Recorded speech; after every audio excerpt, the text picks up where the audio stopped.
स्तवये वेदैः साङ्गभद्रक्कणो गणसदैः कायन्ति यं सामगा याणावस्थिततत्कदेन मनसा पश्यन्ति यं योगिनः यस्यान्तं न विदुसुरासुराणाः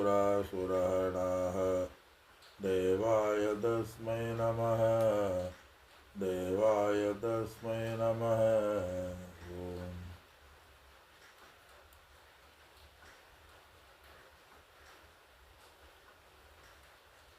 அனைவருக்கும் என்னுடைய வணக்கங்கள். பகவத்கீதையினுடைய 7வது அத்தியாயமான ஞான விஞ்ஞான யோகத்தை நாம் பார்த்து வருகின்றோம். இதில் பகவான் கிருஷ்ணர் யாரார் என்னை பகவானாகிய என்னை பலவிதமான ஆசையினால் உந்தப்பட்டு அந்த ஆசைகளை நிறைவேற்றுவதற்காக என்னை வழிபடுகிறார்கள். அவர்கள் என்னை நம்பிக்கையுடன் சிரத்தையுடன் வழிபடுவதால் நான் அவர்களுக்கு வேண்டிய ஆசைகளை நிறைவேற்றுகிறேன்.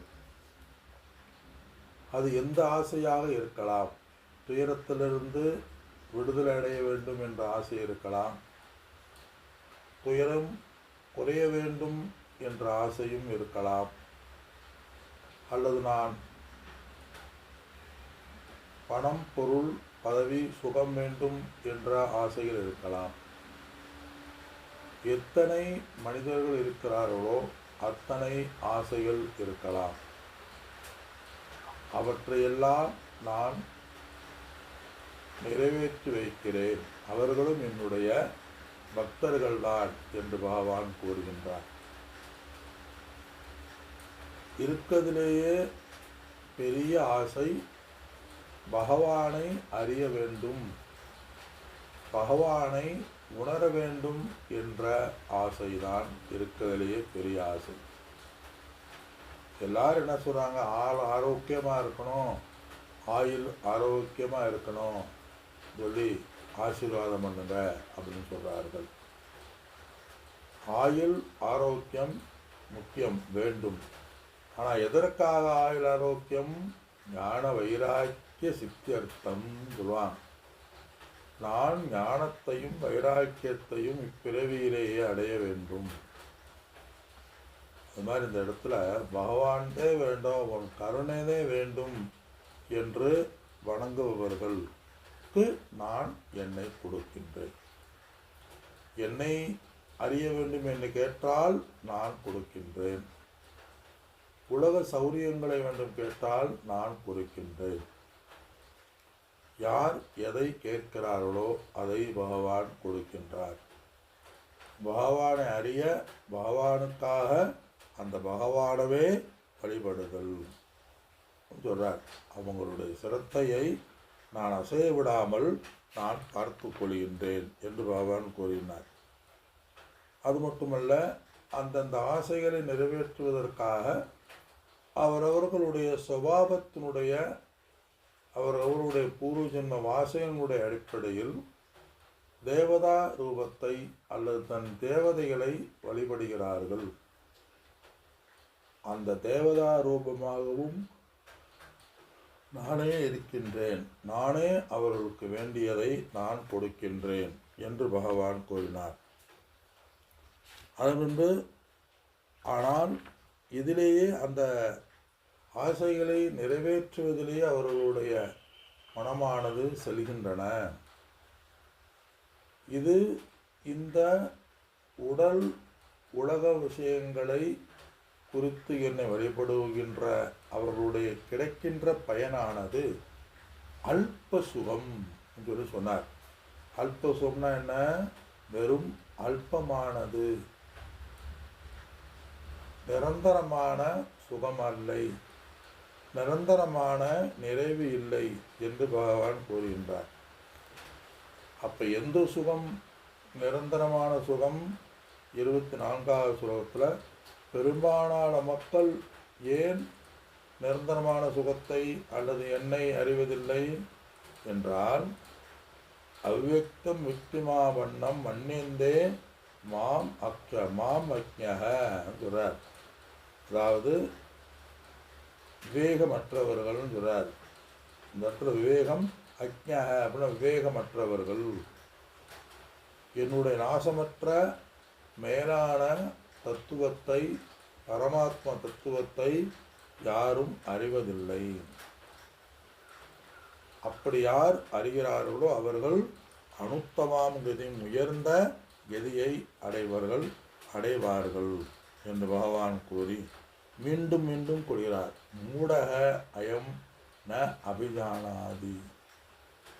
என்னை பற்றி யாரும் உண்மை தன்மையை யாரும் மெய் அறிவை யாரும் அடைவதில்லை. அவருடைய பகவான் மூடக என்று கூறுகின்றார். 28வது ஸ்லோகத்தில் நாகம் பிரகாச சர்வஸ்ய யோகமாயா ஆவிருதக. ஏன் என்னை வணங்காமல் உலக சௌரியங்களையும் சுகங்களையும் ஏன் விரும்புகிறார்கள்?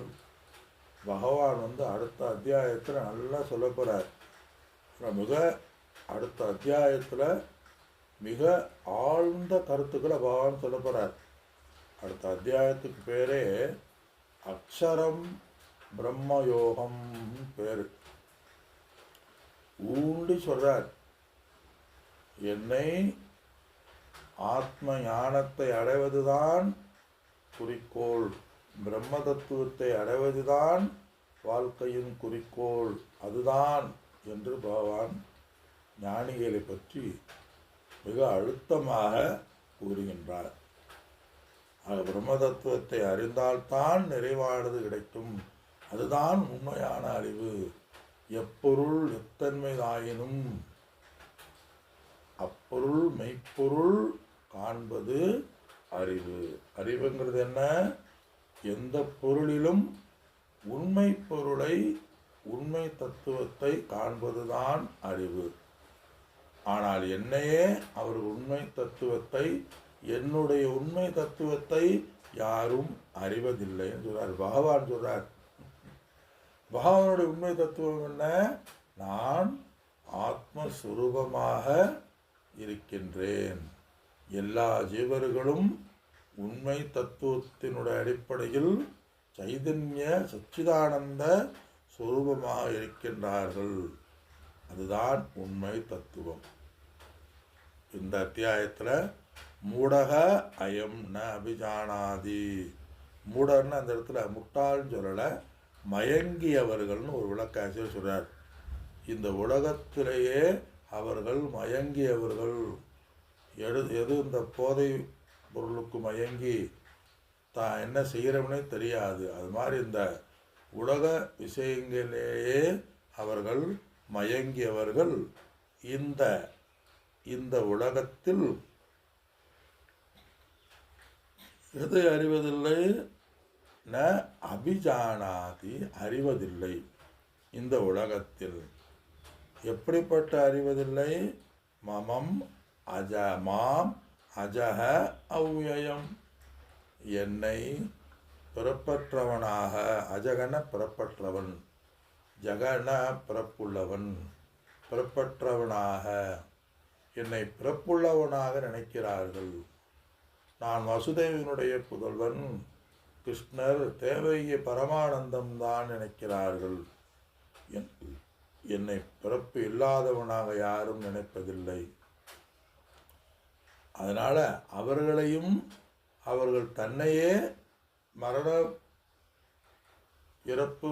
பிறப்புக்கு உட்பட்டவர்களாக நினைக்கிறார்கள்.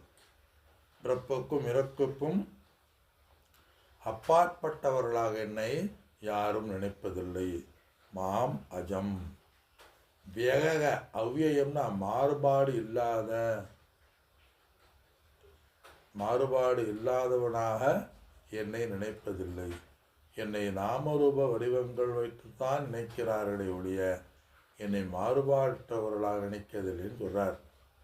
தன்னையும் மாறுபாடு இல்லாதவர்களாக, தன்னையும் மாறுபாடு அற்றவர்களாக யாரும் நினைப்பதில்லை. இதே இந்த இடத்துல பகவான் சொல்கிறார்.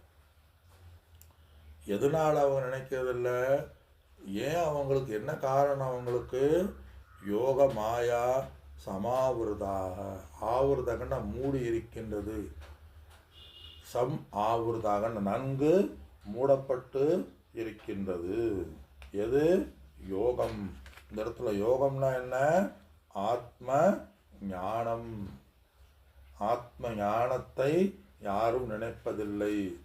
அகண்டாக்கார விருத்தியானது அவருடைய புத்தியில் பதிவதில்லை.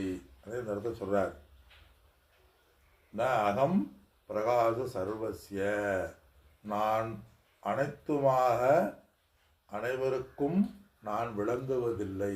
எது விளங்குவதில்லை? அஜக அவ்யயம் வேதா விநாசினம் நித்தியம் ஏனம் தாரியதே சொல்லுவார். அஜக நித்தியக சாஸ்வதக சனாதனக ந கண்யதே அந்நியமானே சரீரே. பிறப்பற்ற இறப்பற்ற மரணமும் ஒவ்வொருவருக்கும் மரணம் என்பது இல்லை. அப்போ ஞானம்ங்கிறது எதுக்கு? புத்திக்குத்தான். இந்த புத்தியானது என்னை புரிவதில்லை, என்னுடைய ஞானத்தை யாரும் அறிவதில்லை. இதே நடத்துகிறார். யோகம் யோகமாயா ஆவிருதகன்னு சொல்கிறார். இதை பற்றியே அவர்களுடைய படம், நான் யார்? அஜக பிறப்பற்றவனாக அறிவதில்லை. ஆக ஒவ்வொருவரும் யாருக்குமே பிறப்பு இறப்பு என்பது இல்லை. விவகாரத்தில் உடல் மனதுக்குத்தான் பிறப்பு இறப்பு. இப்போ பிறப்பு இறப்புங்கிறது யாருக்கு? என்னுடைய உடல் மனதுக்குத்தான். ஆனால் எனக்கு பிறப்பு இறப்பு இல்லை. என்னுடைய உடல் அடுத்த பிறவி வந்தாலுமே அது என்னை பற்றி கவலை இல்லை. காரணம் உடல் மனதுக்குத்தான். அதனால் இதை பற்றி நம்ம தினந்தோறும் பிரம்மாபியாசம் சொல்லுவாங்க. இப்போ ஆவருத்தி அப்படின்னு ஆவருத்தினா ஜபம் பண்ணுறது. ஆவருத்தினா மீண்டும் மீண்டும் நினைத்தல். 1 கோடி 1 லட்சம் அது மாதிரி ஜபம் பண்ணுறதை சொல்லுவாங்க. அது மாதிரி இந்த இடத்துல ஆவருத்தி பிரம்மாபியாசம். பிரம்மாபியாசம் பிரம்மனை பற்றியே நாம் நினைத்தல், அதை பற்றியே சிந்தித்தல், அது எண்ணங்களிலேயே இருத்தல். அது தத் கதனம் தத் போதனம். அப்போ அதை பற்றி நினைப்புனா எப்படி நினைக்கிறது? சாஸ்திர சிரவண மனன நிதித்தியாசனம் பற்றி நினைத்தல், ஆத்மாவை பற்றி நினைத்தல் பேர். அப்போ பூஜைகள் ஜபங்கள்லாம் எதற்கு? இந்த மன பக்குவத்தை கொடுப்பதற்காக, நமக்கு மனதை பக்குவத்தை கொடுப்பதற்காக பூஜைகள் ஜபங்கள் தியானங்கள். அதனால் இன்னைக்கு அன்னாபிஷேகம், ஐப்பசி பௌர்ணமி நன்னாள். இறைவனுக்காக வடித்த சாதத்தை எப்படி விபூதி அபிஷேகம் பண்ணுற மாதிரி, சந்தன அபிஷேகம் பண்ணுற மாதிரி, இறைவனுக்காகவே இறைவன் கொடுத்த உணவை இறைவனு மீது அபிஷேகம் செய்து அதை நன்றி செலுத்துதல். யாரெல்லாம் அன்னாபிஷேகத்தை பார்த்து அதை உண்கிறார்கள் அவர்களுக்கு ஆயுள் ஆரோக்கியமானது வரும் என்று கூறுகிறார்கள். அப்போ இதெல்லாம் எதற்கு அப்படின்னு சொன்னால், அடுத்து அத்தியாயம் சொல்வார், அதஸ்வின் தத் புத்தி. கல்லை மண்ணை மனப்பக்குவத்திற்காக இறைவனாக பார்த்தல். ததஸ்மின் தத் புத்தி, அதையே ஒன்றினுடைய உண்மையை பார்த்தல், அதையே பார்த்தல். ததஸ்மின் தத் புத்தி. அதஸ்மின் தத், அதில் நாம் புனிதத்தை பார்த்தல், இறைவனை வணங்குது, இறைவனாக பார்த்தல். வெறும் துணி, பச்சை சிவப்பு வெள்ளை, நடுவில் அசோக சக்கரம் வந்தால் தேசிய கொடி. துணியில் புனிதத்தன்மையை பார்த்தல் அதஸ்மின் தற்புத்தி. அது மாதிரி இந்த இடத்துல இறைவனை ஒரு கல்லிலோ மண்ணிலோ சாலி கிராமத்திலேயோ ஏற்றுதல் அதஸ்மின் தற்புத்தி, ஏற்றி பார்த்தல். எதற்காக அப்போ இறைவனை வணங்கக்கூடாதா? போற்றுதல், வணங்குதல். பாரத தேசத்தையே ஒரு பெண் உருவத்தில் ஏற்றி பார்த்தல் பாரத மாதா. எதற்காக இது? இறைவனை வணங்க வேண்டும், இறைவனை பிரார்த்தனை செய்ய வேண்டும், வழிபாடு செய்ய வேண்டும். எதற்கு? நமக்கு நம்மை நாம் அறிவதற்கு, மனப்பக்குவத்தை அடைவதற்கு. மனமானது மனம் புத்திக்கு ஒரு வேலை கொடுக்க வேண்டும். அது நம்மை பக்குவப்படுத்துகின்றது. அதை உருவ வழிபாடு. எதற்கு? அருவ வழிபாட்டிற்கு. பாபா இந்த இடத்துல சொன்ன என்ன சொல்றாரு? உருவ வழிபாட்டிலேயே இருந்து விடுகிறார்கள். அருவ வழிபாட்டுக்கு யாரும் வருவதில்லை. அருவ வழிபாடுனா என்ன? சாஸ்திர சிரவண மனன நிதித்தியாசனம். கேட்டல், சிந்தித்தல், தெரிதல். அதான வழிபாடு. உருவம்னா உருவம் உடையது, அருவம்னா உருவம் இல்லாதது. உருவம் இல்லாத எப்படி வழிபட முடியும்? உருவம் இல்லாதது வழிபாடு என்பது சாஸ்திர வழிபாடு. குருமுகமாக பகவத்கீதை, உபனிஷத் போன்ற நூல்களை கேட்டல், தெரிதல், சிந்தித்தல். அது சொல்றார். மீண்டும் வர்ற ஸ்லோகத்தில் சொல்றார். 26வது ஸ்லோகம். வேதாகம் சமதீதானி வேதாகம் சமதீதானி வர்த்தமானி சார்ஜுன வர்த்தமானானி சார்ஜுன பவிஷ்யாணி ச பூதானி பவிஷ்யாணி ச பூதானி மாம் து வேதன கச்சன மாம் து வேதன கச்சன. இந்த ஸ்லோகத்தினுடைய சாரம் வேடு பை வேட். ச அர்ஜுனா, ஏ அர்ஜுனா,